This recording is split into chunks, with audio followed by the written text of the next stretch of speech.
any other world religion that's ever existed. Anyway. And now I'm not. What's your hat say? ICE. What does that stand for? Immigration, Customs, and Enforcement.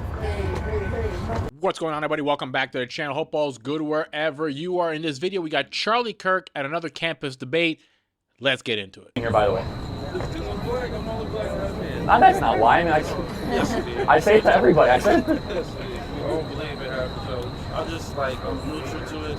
It's kind of refreshing to be somewhere where it's an argument or something like heated, and I'm really not. I'm like not involved. I really don't. To be honest, I don't think that at like 6 years old, 3 years old, I don't think that's any place for anybody's,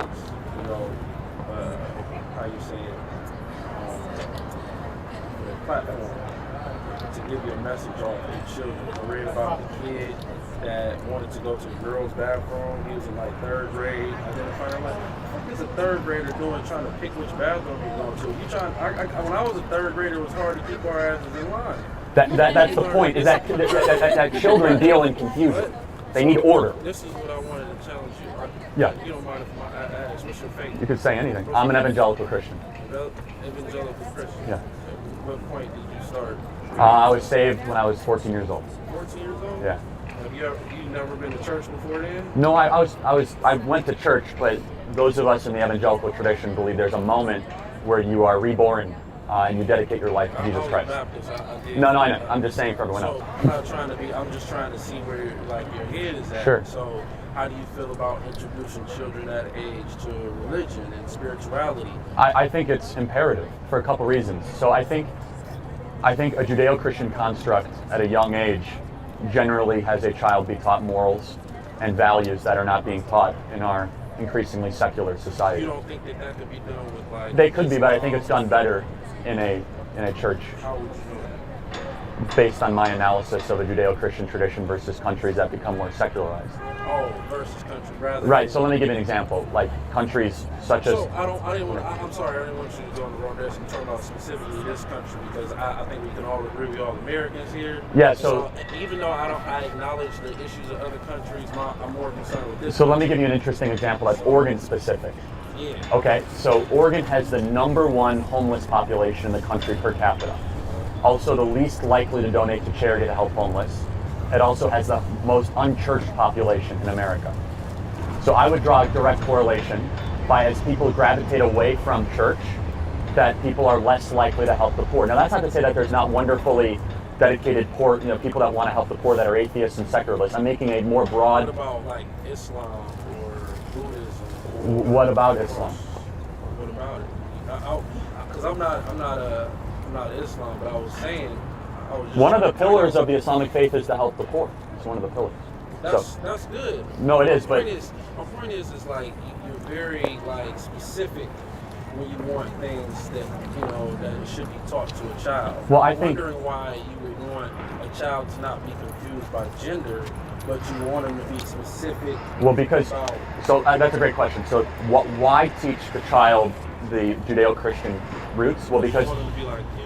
No, not necessarily, because it's a good thing for children to be taught not to lie, steal, cheat, honor their parents, go to work. No, but it's best taught from the Torah, extending to the Christian tradition. It's based in the Ten Commandments. It's hard to say because I used to be an evangelical Christian myself. Evangelical, yeah, no doubt. But I'm not saying the church does a perfect job. I'm saying the church does the best job. And I have plenty of evidence to support that, and you guys can disagree. And I'm not trying to bash secularists. I'm not saying you can't teach morality outside of that, but the stem of Western morality comes from the Judeo-Christian tradition. I just wanted to say something because I identified what you said. You said secularists, and that's so I'm in an anthropology class, and I'm learning about one of the things I learned about in African anthropology was our perspectives, how we see things, what lens do we view things. So in your case, you're viewing it through the lens of a Judeo-Christian heterosexual male, which I understand because I was a Baptist heterosexual black male. I got to add that black on to it. But it becomes a problem when you start to talk about law and how we should do things. I never said any law. Who is we? But what's secular? Well, because to me, secular Judeo-Christian is a very specific definition. I know what it means, but I'm saying what is secular to you? Outside of organized religion would be secular. So that's what I'm saying. So I mean, like, sec- a Buddhist is not secular. Someone who's Muslim is not secular.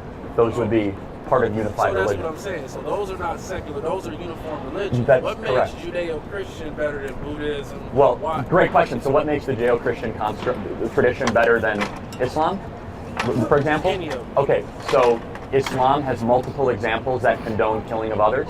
The Christian tradition has not. It does. Yeah, I have to fully agree with Charlie Kirk. Look, I am not the most religious person. As I've gotten older, I've become more and more of a churchgoer. My wife is Asian. She's a good Buddhist girl, and they very much believe in community and family and ethics and morals. And the nuclear family where she's from is on lockdown, which is very important to me.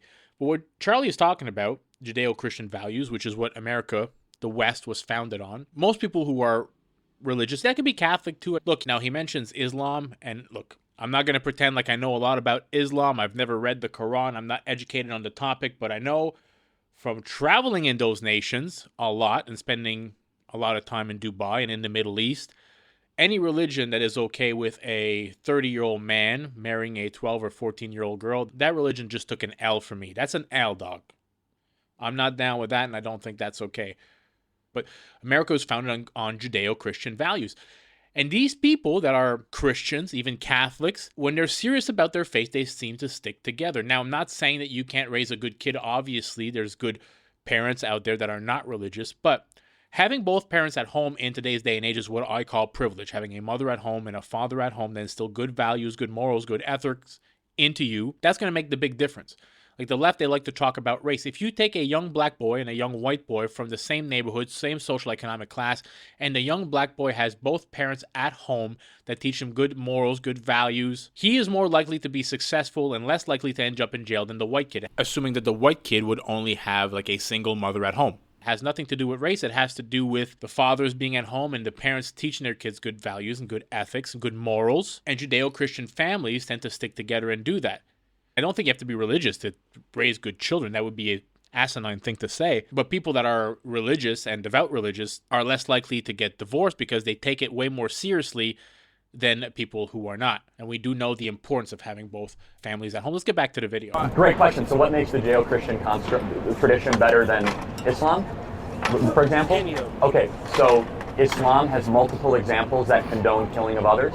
The Christian tradition has not. It doesn't. No, Jesus denounced every form of violence against someone that But disagrees. God did. Yahweh said to kill every man, woman, and child in the areas known as the Levant. When they went into the land flowing with milk and honey. Are you talking about in the Old Covenant or the New Covenant? You're talking about Ruth when she helped hide. So again, so the reason in the Christian, so the reason we have the Christian covenant is that Jesus created a new covenant. Focus on the New Testament. That's because I'm a Christian, correct? Yeah, well, I don't focus on it. You appreciate the Torah and you follow the New Testament. You follow the whole Bible, but there's a reason why Matthew, Mark, Luke, and John, But Acts exist. you accept that was wrong, but you don't condemn your forefathers, your ancestors that did the wrong, right? Well, when did I not condemn that?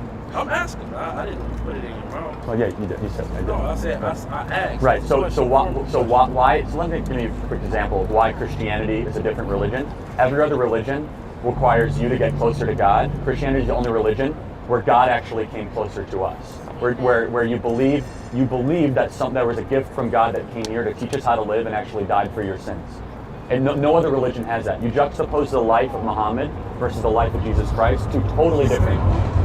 Muhammad, hold on a second. Jesus Christ has 0 documented sins, died a passive death. He was from the line of David. You know what David did? Well, David was a He sent Jew. a dude out on the line to get killed so he could have his wife. Yeah, and David was not. That's his grandfather, David was right? not divine. Jesus was. There's a difference. It was part of the divine line, right? No doubt, but no one was perfect until Jesus came down to earth. That's what we Christians believe. You see that? You see the difference? You ask what makes Christianity different. Theologically, Christianity has a completely different doctrine than any other world religion that's ever existed. Anyway, and now I'm What not. does your hat say? ICE, What does that stand for? Immigration, Customs, and Enforcement. Hey, don't touch What it. are you doing? You gotta let her have her emotions, man. Just listen. Have a nice day. Listen, I'm not saying that she was right. Let's have a conversation. She was wrong for that. But you gotta show yourself. Sorry, that. Charlie. If you really love her, you let her go. No, 100%, guys. I'm not gonna press. You did good. Thank you. See? problem. I'm not gonna. Because I'd have been pissed. I might have wanted elbows. No, that's Give that, women back. hey, put it on mine. That's not what it's about, guys. We have to have respect for each other and love, right? I'm not agreeing with what she did. So, okay, I think I have to go. This is. Uncle did not. We have 5 minutes, right? 5 minutes, but I appreciate you, man. Seriously, no, dude, that was great. Thank you. It was good. You did spice it up. So we got to go shortly. I got a question. Sure. What was your name again? I'm sorry. I don't think I told you. My name's Mercury. Nice to meet you. Well, nice to re-meet you, I should say. What do you hope to get out of this? Why are you here? Okay, I've been asked that question a lot. First of all, that question should not even have to be asked, but when people stop talking, really bad stuff starts. When marriages stop talking, divorce happens. When church starts happening, they fall apart. When civilizations stop talking, civil war ensues. When you stop having a human connection with someone you disagree with, it becomes a lot easier to want to commit violence against that group. Whether it be the great genocide, the horrible genocides of the last 100 years, people stop talking with each other because they lose their humanity. I wish we could be here without having my hat thrown off and stuff, but what we as a culture have to get back to is being able to have reasonable disagreement where violence is not an option. Oh, the tolerant left, the tolerant left. It's always the tolerant left. They can't handle it. They don't want to argue. And they're the ones that always call the right fascist. They call conservatives fascist. They call Republicans fascist. But yet they're the ones that don't want to debate. They're the ones that yell and scream and are always calling people names, or in this case, stealing Charlie's hat, like assaulting people. You see it at rallies. Instead of just having the debate. Just have good conversations. We've become so divided. When I was younger, I remember my parents at home, we used to have, my parents were very conservative even growing up, but they had liberal friends or friends that would have voted Democrat. Now keep in mind, the Democrats back there are not the woke, crazy libs like they are today, but you were able to have conversations and even disagree on almost every topic and still sit down and have dinner together. And have a good meal and share laughs and share beer. Your political views didn't define you. We're not there now. It's sad, especially on a campus like a university campus where they should be encouraging dialogue. They should be encouraging debate and critical thinking and asking questions and getting to the root cause. I'm always open to having my mind changed. And I say it about the comment section of this channel all the time. Sometimes I make a point in these videos and you guys, you chat in the comment section and I read it, you bring something up and it's like you change my mind on a few things or you make me think about other stuff. I'm always open. I'm not on here actually trying to act like I know everything. I don't. This is just an opinion channel, right? It's a reaction channel. These people are crazy. It's going to be an interesting few months. A lot of craziness ahead. I hope you all enjoyed this video. If you did, please smash that thumbs up button. Consider subscribing to the channel. Help it grow. Comment down below, and I'll catch you all in the next video. Peace out, everybody.